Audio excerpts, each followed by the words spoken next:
ચાલો મિત્રો, તો અમે આવી ગયા છે यहाँ જૂના ડેમે। જો આ પાણી છે, આ ડેમ છે, અહીંયા ભેંસ ચરે છે, સામે ગાય ચરે છે, અહીંયા પાડો ચરે છે, અહીંયા કાળી ભેંસ ચરે છે મિત્રો। તો અહીંથી જવાનું છે અમારે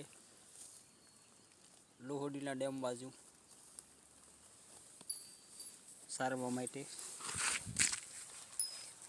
જો મિત્રો, આ અમારી ગાયું છે।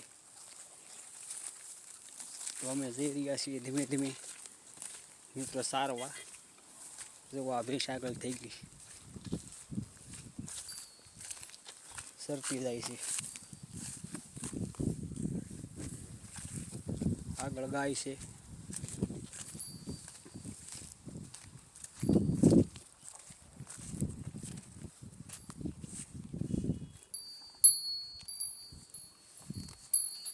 તો અહીંયા જઈ રહ્યા છીએ અમે સારવા।